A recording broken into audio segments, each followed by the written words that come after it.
Hi everyone, my name is Jeff Adkin, and welcome to my course Building PowerShell GUIs in WPF for free. I'm a practice lead at Online Business Systems. One of the things I want to mention is that PowerShell is the most used IT automation tool out of the entire Microsoft stack. Now because of that, in this course what we're going to be doing is we're going to take all of our PowerShell scripts and we're going to create GUIs for them in WPF. Now some of the major topics that we will cover include using the Windows Presentation Framework XAML in PowerShell, having PowerShell work with the GUI controls. We're also going to be using Visual Studio Designer to create our GUIs, and we're going to turn our scripts and UIs into executable programs. By the end of this course, you'll know how to create GUIs for PowerShell and WPF for free. Before beginning the course, you should be familiar with the basic PowerShell syntax. From here, you should feel comfortable diving into PowerShell and WPF with courses on building advanced functions in PowerShell, WMI and CIM in PowerShell, and of course, WPF productivity. I hope you'll join me on this journey to learn building PowerShell GUIs in WPF for free. Hi, and thank you for joining me for building PowerShell GUIs in WPF for free. In this module, we're going to go over understanding basic WPF UI. My name is Jeff Adkin. I'm a Pluralsight author. Feel free to follow me on Twitter at Jeff Adkin or check out my website at jadkin.com. All right, what we're going to do now is we're going to jump straight into an introduction, and we're going to talk about what we're going to talk about. I know, semi-redundant, but bear with me here. So we're going to go over the following components. We're going to go over a WPF overview, get an understanding of what is WPF.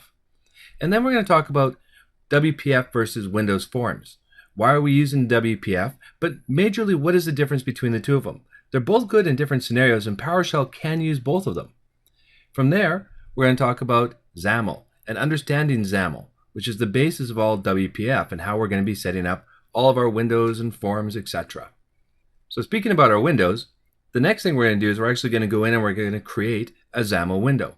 We're going to take what we've learned and we're just going to start building.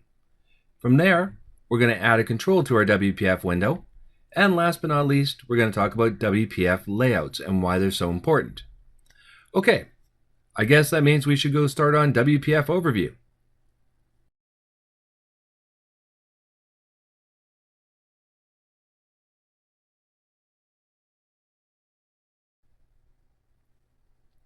So let's do a quick overview of WPF. So what is WPF? Well, Windows Presentation Foundation, WPF, is a graphical subsystem for rendering user interfaces in Windows-based applications. WPF, previously known as Avalon, was initially released as part of the .NET Framework 3.0. Now, yes, we did have Avalon previously in 2.0, but we'll talk more about that after. So WPF employs XAML. It's an XML-based language to define and link various interface elements. Now this actually comes from Wikipedia. It just had a really nice, good summary of what WPF actually is. And we're going to talk more about each of these pieces because they actually are important. The .NET Framework, XAML, and of course this is all XML based. So what about the architecture of it all? So let's take a look at the WPF architecture. It is fairly straightforward. We have an XPS viewer that allows us to be able to view documents right inside of it. It's really quick for us to be able to grab something and pull it in.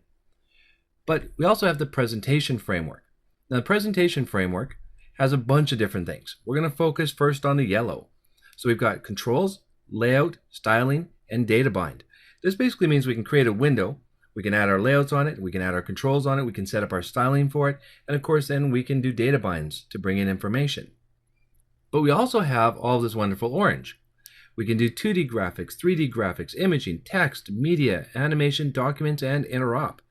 We can do all of this right inside of the window itself. Now the next one we've got is the visual layer. Very straightforward on the visual layer. We've got our visual, our glyph, our path, our drawing content, and of course our brush. So I know this is kind of a bunch of different things at the same time, but the important thing to note here is we can bring everything in. And when we talk about versus Windows Forms in a couple moments, this is going to be really important to remember. So let's go over some key points.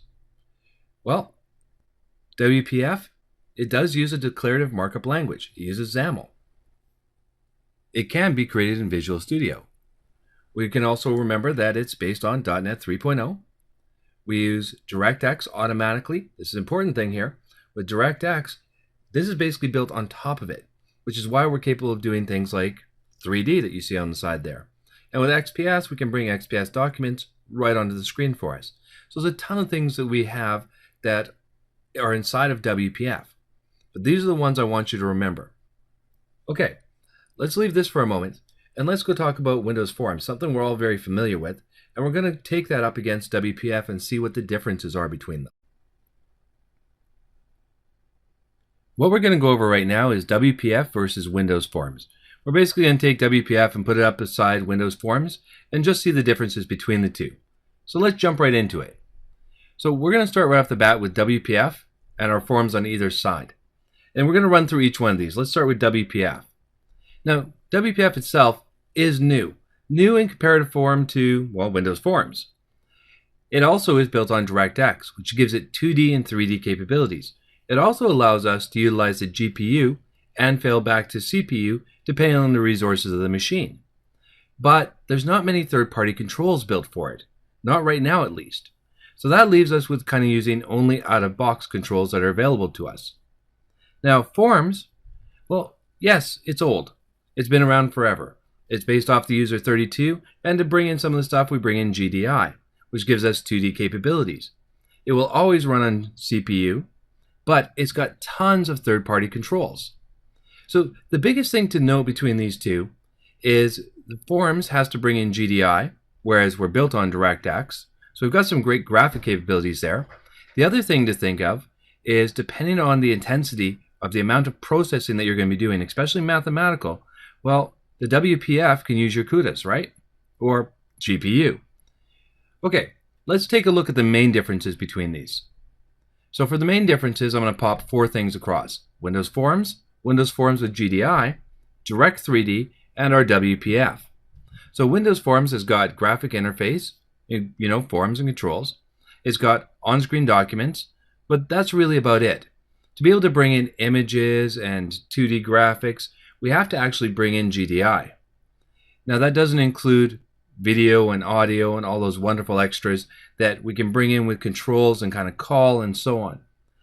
The other one though is Direct 3D. And I'm putting Direct 3D up here because WPF utilizes Direct 3D. So WPF has our graphic interface, so it's got our GUI, on-screen documents via XPS. We've also got fixed format documents, images, video and audio, 2D and 3D graphics. So WPF can basically do whatever you want it to do. Now, why do we take Windows Forms up against WPF for this? Well, because both of those are the main two that we utilize to create GUIs inside of, you got it, PowerShell. So I just wanted to put the two of those side by side. Now, I'm not saying there's anything bad with Windows Forms or with WPF. Utilize whichever one is easier for you, but WPF does allow us to use Visual Studio, which makes us being able to turn around and create an XAML, a XAML file, quick and easy, and bring it into PowerShell. All right, speaking of XAML, we need to go talk about that right now. So let's jump over there. What we're going to do now is take a couple moments to understand XAML. So the first question we have to ask is, what is XAML? So what is XAML? XAML is a declarative markup language as applied to the .NET Framework programming model. XAML simplifies creating a UI for a .NET Framework application. You can create visible UI elements in the declarative XAML markup and then separate the UI definition from the runtime logic by using code behind files, joined to the markup through partial class definitions. And I just want to give you this URL here. Now, that's the URL where, of course, we pulled this exact definition from. So let's just look over it for just a moment. We know a couple things. It's a declarative markup language. It allows us to quickly create a UI by using basically XML. Now, XAML at the same time is an actual XAML file. We can actually use that and bring that into PowerShell.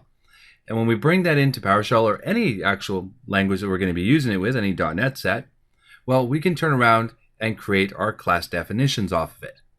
So let's take a look at what the actual XAML layout looks like. Now, the XAML layout is fairly straightforward. Starts with a window, then we put the layout on top of it, and then inside the layout, we put each of the control properties. And a control property can be anything from a button to an image and so on. So this is basically how it's exactly written out. Now, of course, window has its own properties we can put in there. Layout has its own properties. And of course, then we can add in all the control properties as well. So I just want you to remember this layout because we're going to be utilizing it as we continue moving forward. All right, now that's all we're really going to spend time here, because we want to spend most of our time getting through this stuff and jumping into actually creating things. Like, let's start with creating a window. So let's go do that. So the first thing that we're going to start with is creating a XAML window. Very straightforward, but let's look through the steps we actually have to do to create one. So for us to go through it, we have to add the type to PowerShell. We've got to create the XAML window, add the XAML to a PowerShell variable. We need to read the variable and then show the window. And even when we turn around and we add in a layout and we add in controls, well, that's part of our creating the XAML. So we see it says create XAML window. We do all of that there. So all of these steps are exactly what we do to create it from one end to the other. All right, let's look over some code for a minute. So one of the things we have to do is we have to create the XAML window. So in XAML, we would turn around and we basically set it up with window. Now, of course, I put the schema inside of it. We give it its properties, right? And properties are always the same in everything, which is, in this case, is title, height, and width. But when I say it's the same in everything, it basically means property equals quotation marks value. So for this, we set those up and then we close the window. And you already know that we don't actually need to do it like this. We're just putting up a window.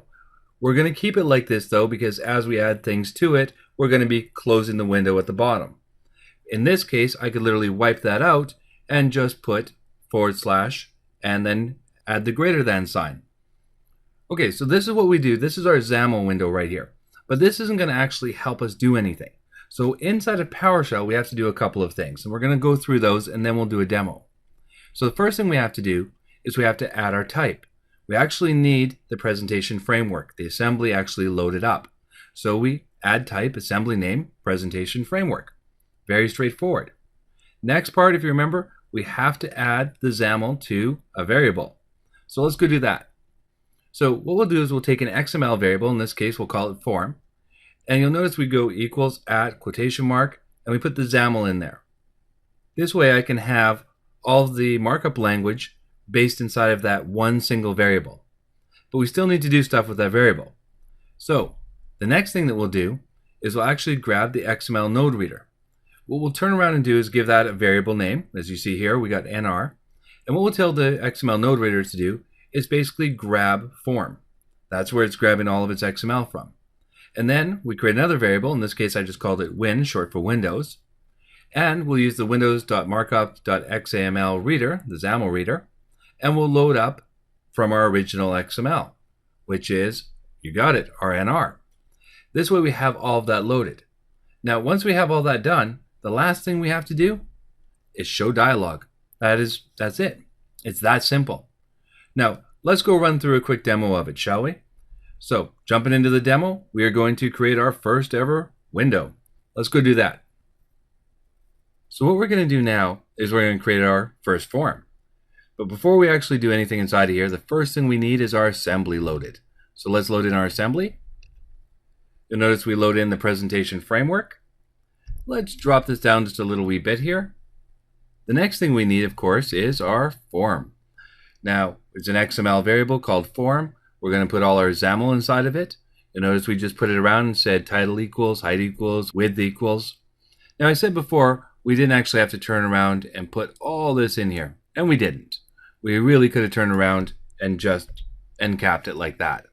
But to make sure we've got good habits, let's make sure we keep that, because we're going to be putting in layouts and controls and so on. So let's go down here. What we're going to do is we're going to give us a couple spaces again. And what do we need next? The next thing we need is our readers. So let's drop our readers in. So we'll grab our XML node reader, put our XAML into that, and then we'll grab the XAML reader to actually read it out. Now that we've got it parsed and read and everything, well, one last thing we need to do, which is make the window appear. So let's go in there with Win.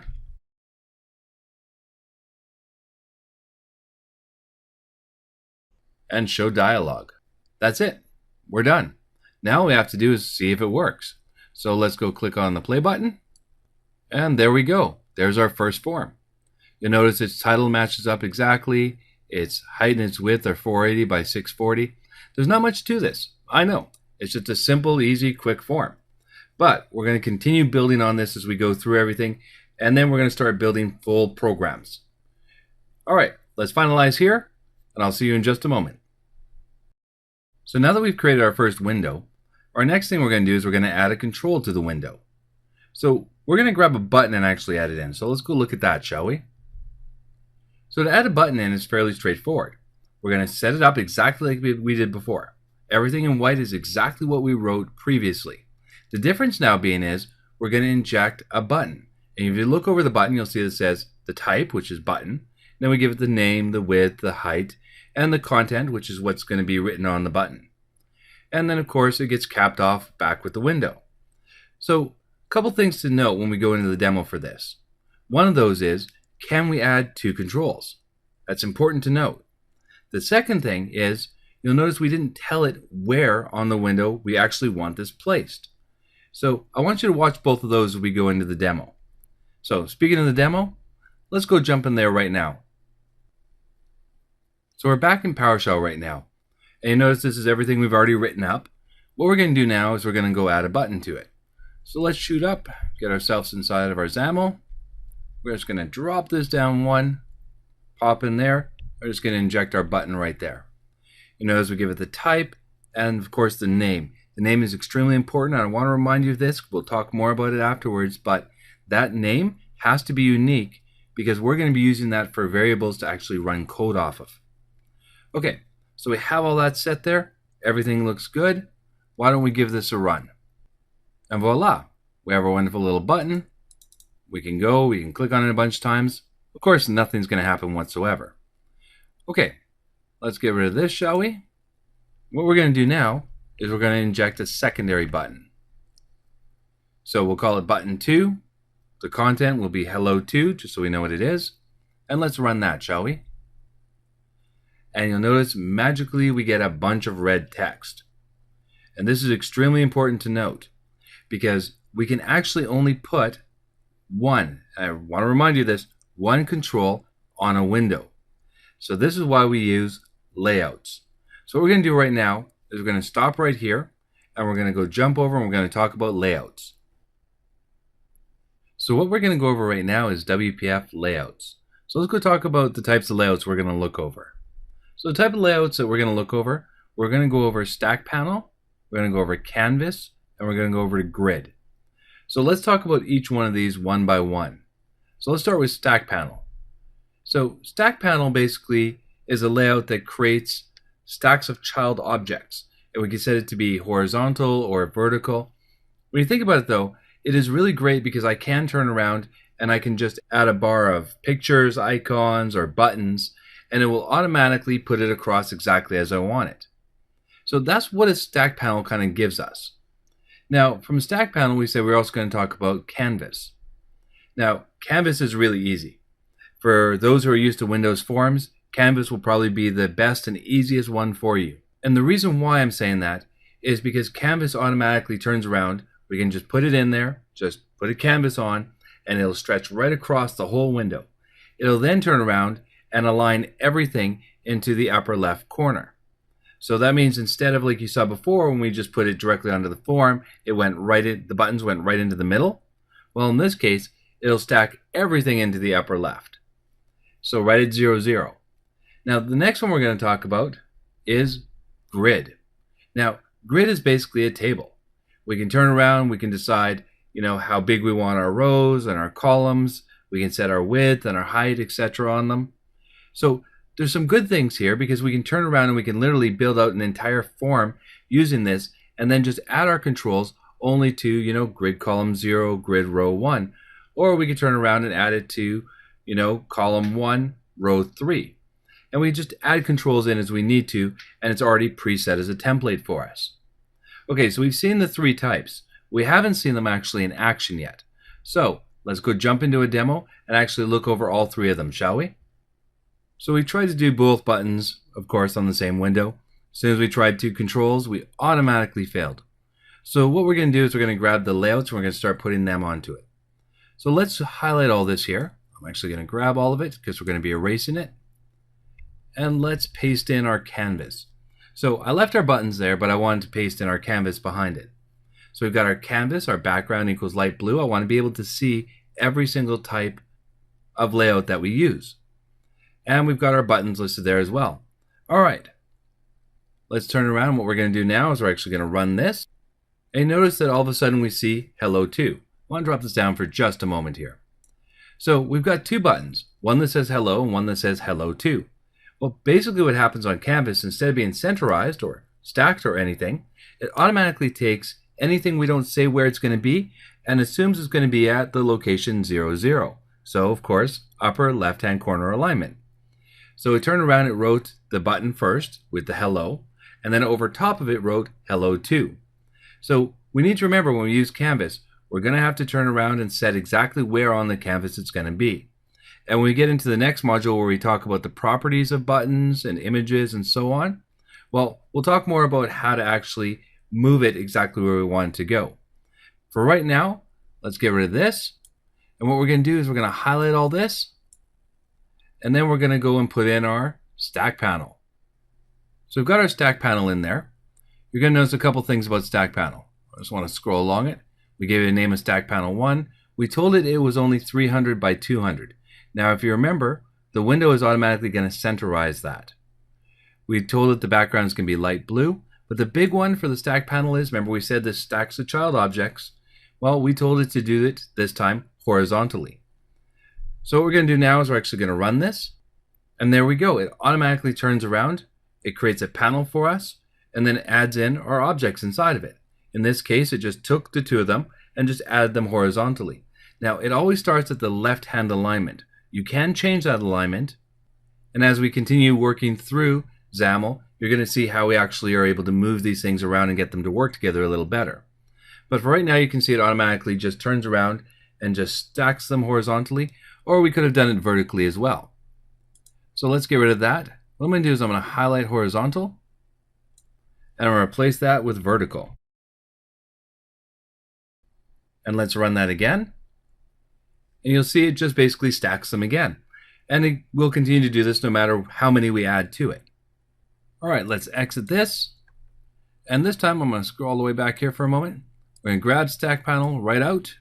And what we're going to do is we're going to come in with grid this time. Well, that got a lot bigger, didn't it? You'll notice that grid turns around and has a bunch of different things that are available to it. And it's very much like using a div. It allows me to turn around and go, I'm going to be creating a grid. And I want it to be 400 in width. Now, if I don't specify height or width, it's going to go across the entire thing. So I could actually come in here and go just grid, and then, of course, at the bottom, cap the grid. And what you're going to see is it'll go right across as just one column, one row. It'll effectively work exactly like a canvas would. But in this case, we want to actually add some into it. So right after we set up the grid, we turn around and we tell it that we want grid column definitions. And however many column definitions we add is how many it's going to create.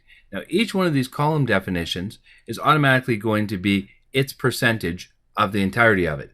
So if I didn't put any width to them, each one of them across 400, if I did 4 of them, would be 100 in width. But in this case, I decided what I'm going to do is I'm going to allow 2 of them to be automatically created with their width, and then I want the middle one to be only 45. Now, row definition works the exact same way. We set up the row definition, and every row definition we put in there automatically creates a new row. Now, we can use height inside of our rows. So if I turn around and said height 45 in that middle one, well, then you already know that middle one's going to be a little smaller than the other guys. Now, last but not least, we then put our buttons in. But our buttons are important here. If you look, we're actually telling it exactly where we want each one of these to go. So my button is actually going to go to column 0, row 0, whereas button 2 is going to go to column 2, row 2. Okay, let's play this, and voila, it automatically appears. So we gave it that background of light blue, and if you notice, we also turn around. I'm just going to bring this down so you can see it. We've got show grid lines equal true. That way I can actually see where my grid lines are when I'm working on it. Now, I will remove that, of course, before I make a full program. But it's also great to be able to see where stuff's going to go, so when I run, I've got a good idea of what the template I'm utilizing is. So both of our buttons there, they're both exactly where I expected them to be.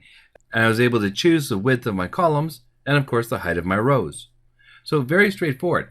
These are the three types of layouts that we're actually able to use